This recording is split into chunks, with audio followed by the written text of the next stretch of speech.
In today's video, we will talk about defenses to criminal charges. Hello and welcome to Ask Professor Price. I have been a lawyer for more than 35 years and a full-time professor for more than 10 years.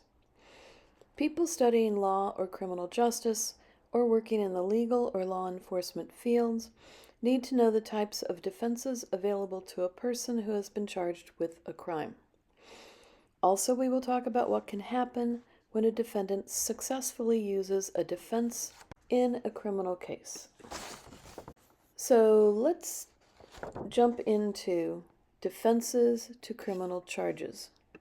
One way to think about defenses to criminal charges is that when the defendant defends against criminal charges, it's like kicking just one brick out of a brick wall. Each of the bricks represents a required element of a charged crime. The defendant does not have to destroy each of those elements or defeat the prosecutor's case on every single element. All that the defendant has to do is kick just one of those bricks representing criminal elements out of the brick wall, because the prosecutor has the burden of proof that they must establish by credible admissible evidence every single element of every charged crime beyond a reasonable doubt. So if the defendant raises a defense successfully against just one of those elements of a charged crime, and the jury believes it or feels that it casts doubt on the charges, they've won.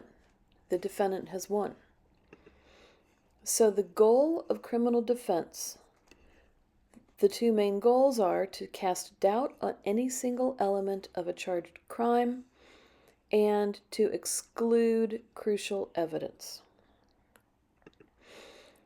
Let's talk about some of the individual defenses. Let's start with an alibi defense. What is an alibi? An alibi is I wasn't at the scene of the crime when it happened, and I was too far away to have possibly been able to get there. So let's say that you live in California and you are accused of having committed a crime there, but you can prove that you were in Virginia at the time that someone committed the crime in California. We don't yet know how to be in two places at one time, so the alibi defense is usually a pretty strong defense. Mistake of fact. A mistake of fact might be two people are on the subway, they have identical backpacks, they both set them down during the subway ride, and one of them accidentally picks up the wrong identical backpack without any intent to steal.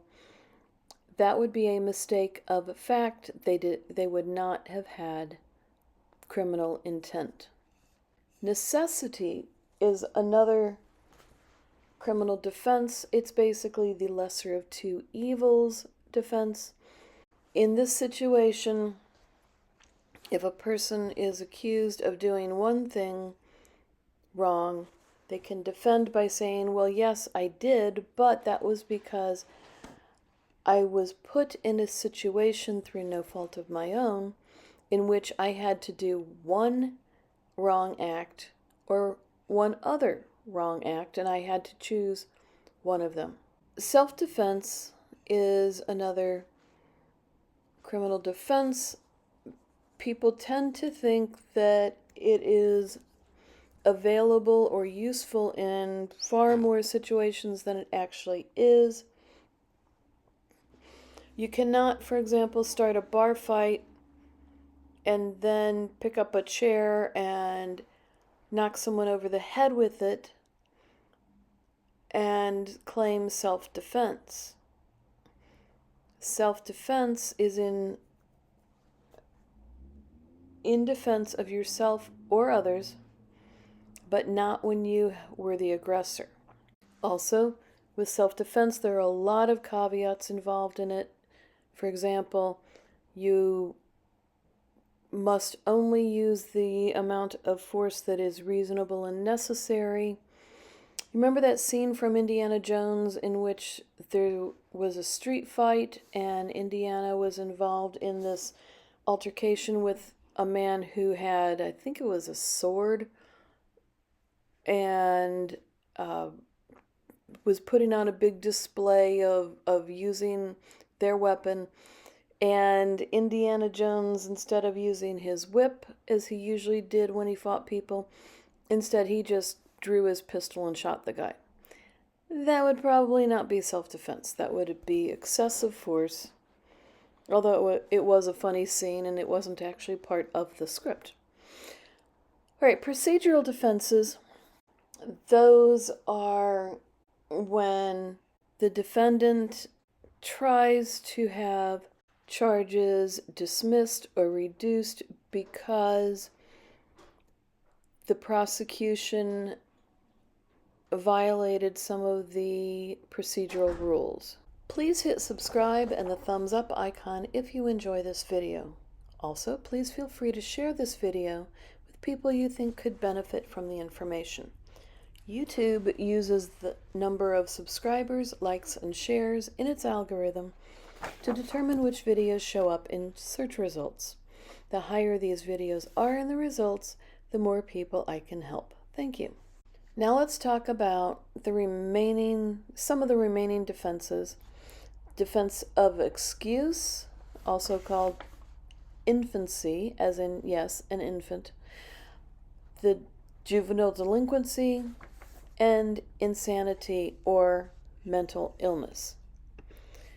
The defense of infancy refers to being below the age of having legal capacity to intend to commit a crime.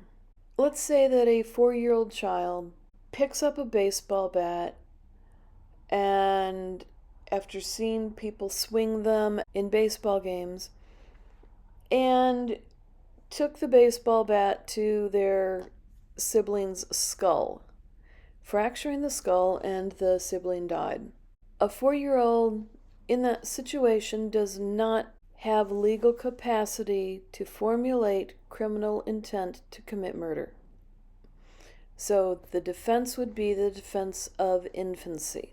Juvenile delinquency is another common defense. In essence, below a certain age, young people are considered to still have their emotions, their mental control, their cognitive abilities, and other issues still developing.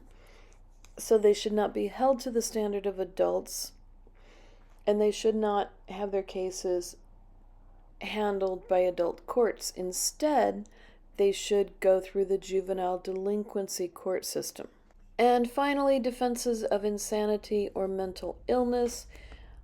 If you take away only this about insanity and mental illness defenses, it is that they are not what you see on TV. Rarely does a defense attorney even try to use these defenses. And even out of the rare cases in which they try to use them, only a tiny number of those find success with these defenses. And success with defenses of insanity or mental illness might have worse consequences than just standing trial for the crime they're charged with, because in many situations, if the judge grants the defense of insanity or mental illness, the defendant might get sent to a mental institution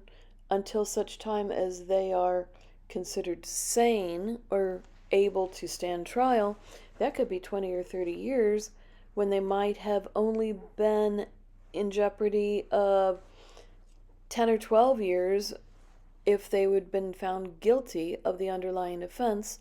And then if they do get released from the mental institution eventually, they probably still have to stand trial for the initial charged offense. So yes, the insanity and mental illness defenses, they make for good TV and movies and books, but in reality, they're just not that useful or successful. Please feel free to post in the comments your questions about criminal law or related topics that you would like to see covered in a future video.